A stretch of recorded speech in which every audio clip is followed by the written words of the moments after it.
Hi, this is Alan Shimel, Devops.com, here at IBM's InterConnect show in Las Vegas.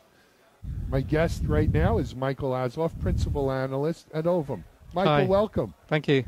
So Michael and I just came off of a panel on the future of DevOps. It was a lively discussion with Kim, Raghunath Raman of Kaiser Permanente and Dan Berg of IBM, as well as Michael and myself. Michael, key takeaways for our audience, what did they miss?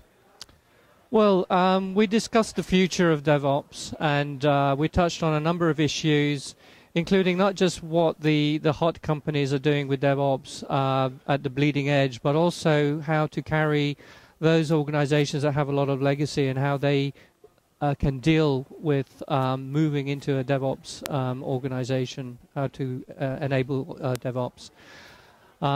So for the future, microservices and containers, we really think that's going to be a huge IT wave. Certainly Ovum, that is our view. We see that as being a key.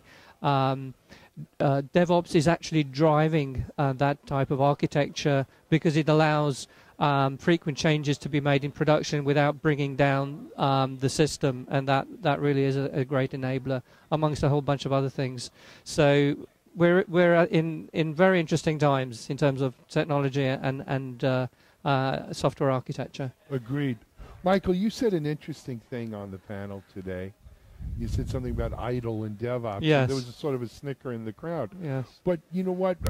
I'm involved in something called the Devops Institute, and my co-founders in that actually come from the Itil and ITSM world. Right. And you know, they make a strong argument that there is a connection, right? That can you have a DevOps without having first had an Itil, right? Is one Yes. Well, evolutionary to the next? Yes.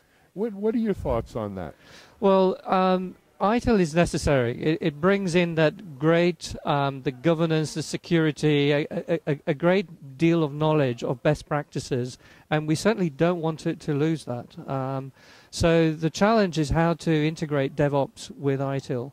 And unfortunately, the ITIL governing board or whoever the organizers are of it, they haven't really embraced DevOps, and that's a real shame. So they're not really moving with the times. So the rest of us have got to do that. We've got to think about how to integrate ITIL into our DevOps processes. And one way to do that is to break the ITIL silos and integrate them into a DevOps process. So for example, you know, if you're able to deliver into production in a week, and then you have to spend a week doing IT security, that's obviously not going to work, right? Yeah. So you need to do all the ITIL practices while you're doing your DevOps process, so you need to integrate it. And that's not easy to do. That in itself is a big challenge. I just had a question from someone in the audience. They're from a big organization, and it is a difficulty because you've got experts and you've only got so many of them. How do you deploy them across all these different DevOps teams? So it is a challenge, but that is how you're going to deal with it, Sure. by breaking down those silos. Yeah. Michael, for some of our readers or listeners in this case, or viewers, may not be familiar with Ovum. Can you give us just a quick... Sure. So we're IT industry analysts. We're sort of ranked third or fourth. So you got the big Gartner, Forrester, and then IDC and Ovum sort of tie for third and fourth place. We are global. Our HQ is London, but we are a global organization. Excellent.